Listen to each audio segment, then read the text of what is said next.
Get us started. So the first question is, who are you and what do you do? Um, Anybody want to answer first?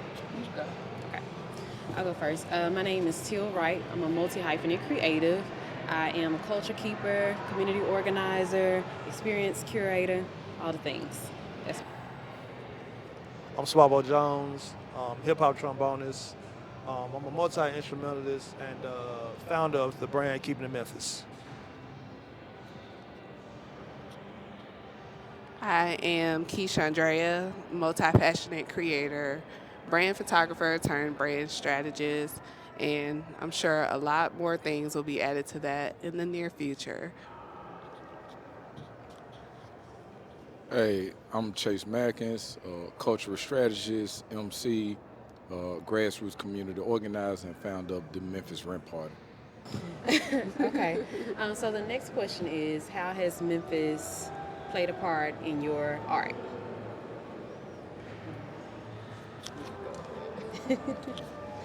Memphis has played a vital role in my art because it forced me to be creative, unique, and very driven. Because if I don't have all three of those qualities, then I won't make it. I won't succeed because the talent here is it's abundant and great.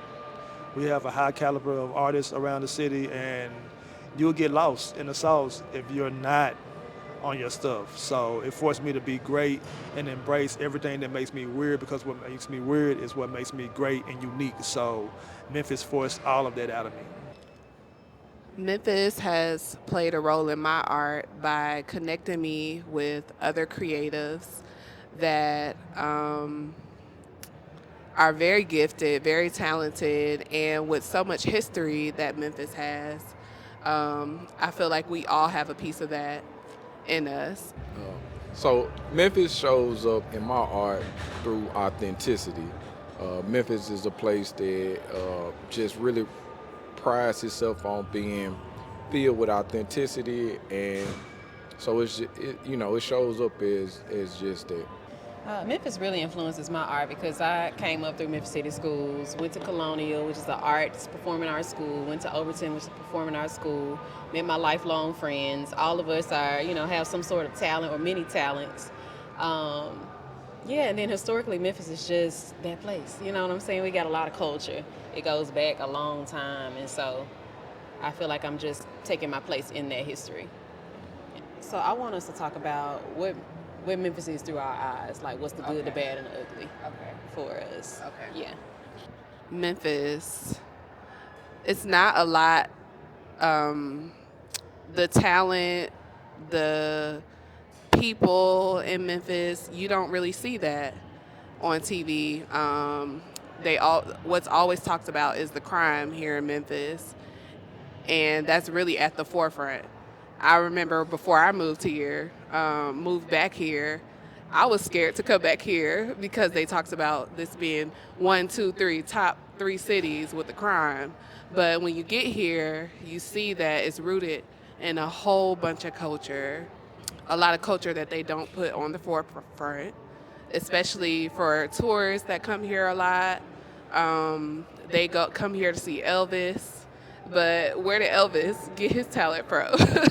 And it's mostly all of us, our culture, that's mixed in here, and that's not what is shown a lot on the media. Can you ask that question one more time? Yeah. So what is Memphis through your eyes? What's the good, the bad, and the ugly? So for me, my brand is Keeping It Memphis for one. But through my eyes, Memphis it's what makes you. It's one of the places that if you can succeed here, you can win anywhere. Because we gonna put you through it in our city. But what I love about Memphis right now is that right now we on the map. We got Big Glow. She everywhere around the globe right now, showing up for the city. Our lingo is showing up all around the world. Everybody wants to be what we are right now. They may judge us. They may say the crime is high, but everybody wants to be like Memphis. We're the center of the culture of the United States. We're on that Mississippi River. If you're on that Mississippi River, New Orleans, all that stuff, you have the culture. Everybody wants that culture from within because on both sides of the U.S., everybody, in the center is where it all meets, and that's where we at. We in the very center, so we're very cultured, and I'm gonna keep on going around in circles if I keep on saying that because I'm a whole lot of Memphis in here. But as far as the bad stuff, we got a lot of bad, but even the bad can also be looked at as good because it forces you to be great. It forces all of us to be better. It forces all of us to achieve and overachieve and keep going. But that's it. That's my city, Memphis. Yeah, I think Memphis is a place filled with potential and talent. I think what we're missing is moments of radicalization. Historically speaking, we've had the type of encounters or experiences that should radicalize people towards a path of, unrelenting will and determination. But it just seems like it's something that always diverts us from reaching that crescendo or reaching that peak of consciousness and pulling, everything together for a greater cause. I left Memphis when I was 17 and a half and came back when I was 27. And the world that I thought existed in Memphis, it still existed, but my consciousness was just a lot heightened, a lot more heightened. And so what I realized is, if you come in here looking for pick a need, some pretty picture of a sailboat on the ocean, that's not Memphis. But if you have the tools and you're willing to build, construct, remodel, redevelop, this is grand. This is perfect real estate for rebuilding, redeveloping, resurrecting culture and all of its staples. So, For me, Memphis through my eyes, we ain't short on culture or talent. Here in Memphis, we're fertile ground for all of that. We always have been trendsetters, real trendsetters, and so we always leading the culture. For me, even in the areas where we may not be proud of, like the poverty and the homelessness that's happening here in Memphis. Like I said, there's so much talent here. It's crazy. Like everybody do 3-4 things, and do it in such a Memphis, really a Memphis swag, So I feel like it's nothing like it. I do think that we could, stand to do some of that, what you're talking about, or radicalizing like we have been, taking note from the past and just kind of updating that movement because, yeah, we're still dealing with a lot of the same things that we've been dealing with. So that's Memphis through my eyes. Martin Luther King died here, but a lot have thrived here. I liked it. I guess I want to ask, what type of challenges do you face as an artist or as a Memphian? Let's just say as a Memphian. As a full-time creative and someone who is trying their best not to go back to a 9-to-5, I feel like the biggest challenges is the resources because there's grants out here. There are loans, startup, just so many resources to help business owners and creatives, but I really have to dig. Or we talked about this, how you just have to know people. It's kind of gate-kept in a way. So I feel like that's one of the biggest challenges for me. And I'm grateful that I've created a community of people who understand that, but I wish that there was more support for those like myself who want to pursue this full time. But it's tough to do that when you don't have the support or not enough people have the compassion even or knowledge of what I'm going through to, to not ask for discounts, to understand like this is how I pay my bills, or to not tell me to go get a 9 to 5, like doubt me, criticize me for that. So I feel like that's one of the biggest challenges, and support in that area support and resources would be really great. I agree with every single thing that she said. um, the survival, the living in survival mindset um, of my peers, as well as myself too. Sometimes it forces out it it makes it to where it's hard to work as a community. Sometimes it makes it where it's hard to get forward because everybody's trying to make their own way, and some people they're at that place in their minds where they don't care who toes they step on. They only care if it benefits them. They don't care about the whole collective, and that slows down the process for all of us. So really everything that she said, and I just wanted to add that little piece. Okay. So I wrote a song some years ago. It's called "Say What," and the song was inspired by a conversation I had with a cousin of mine who was just coming home from federal prison and trying to, fit into the makeup of society. And so, of course, with the conversations about working and employment came up, and he basically reminded me, like, man, what I'm gonna do? Go work in a warehouse? What is it? I mean, given and what it made me think about was the importance of not just doing work, but having dignified work that you could be proud of, and how important that is to a quality of life. And so when I wrote the song, I had a line. I say, "It's bad enough they brought us over on the slave ship. Now we work a 9 to 5 on the grave shift. In the warehouse plantation, ain't paid shit. We went from cotton to order picking all that shit." You know what I'm saying?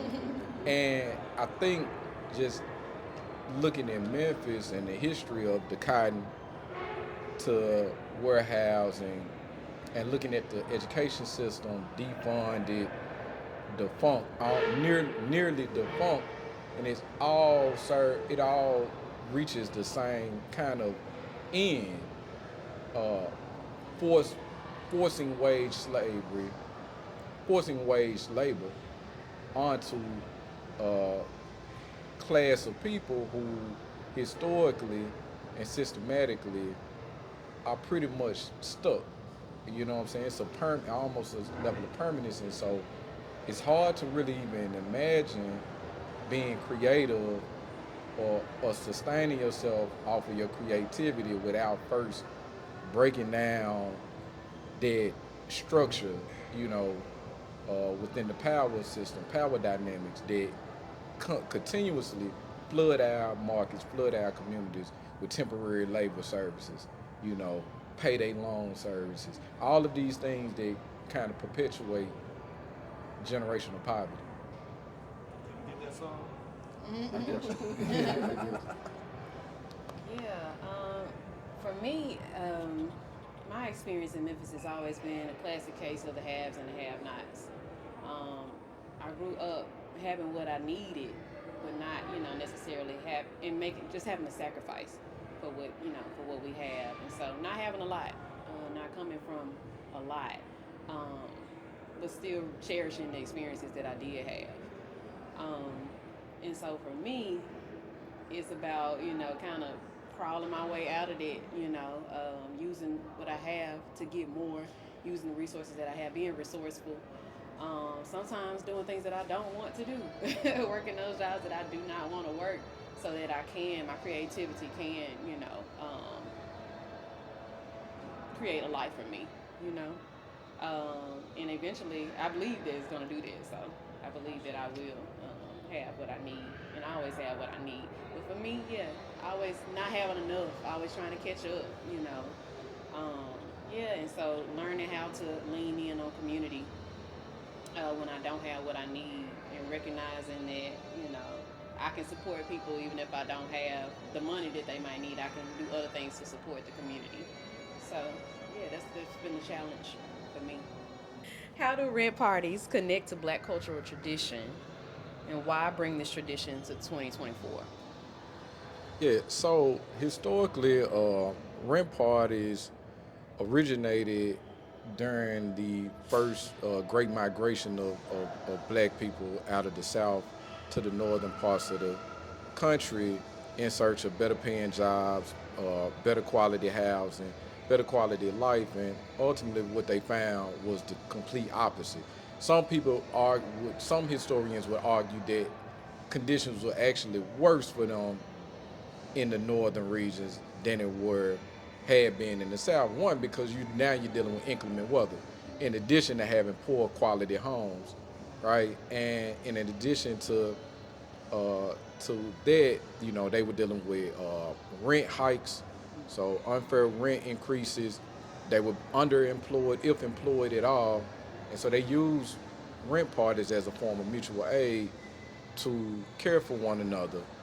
Rent parties also became ground zero for the development of worker cooperatives and the advancement of domestic work.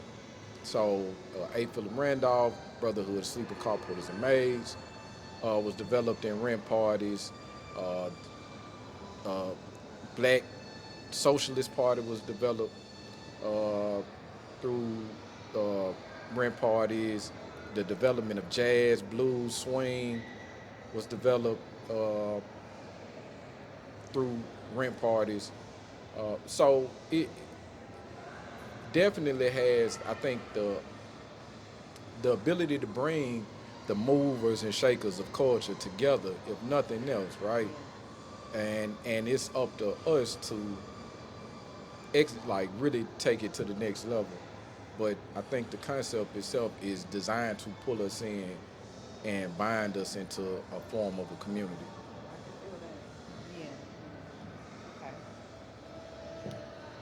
Yeah. Good job. Oh my God. What we got to? Why bring this tradition of rent parties to 2024? Well, to back up off of what Chase said, it brings us together. We have so many talents, so many gifts. We have a community of folks who really can come together to get whatever resources you need, and so on.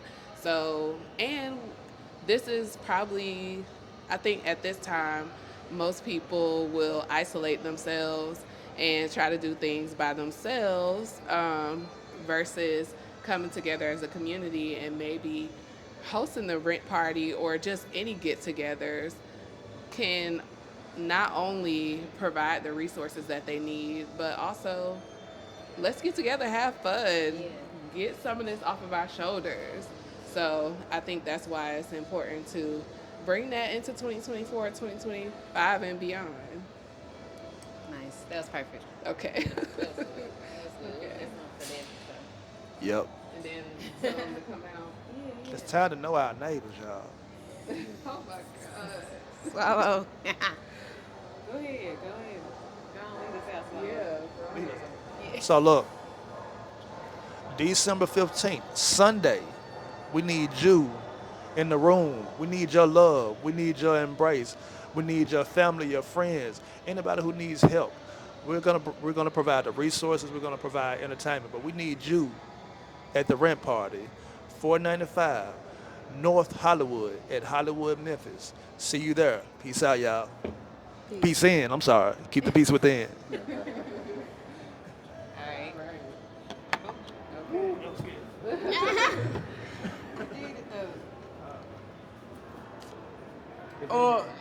So I do have a question.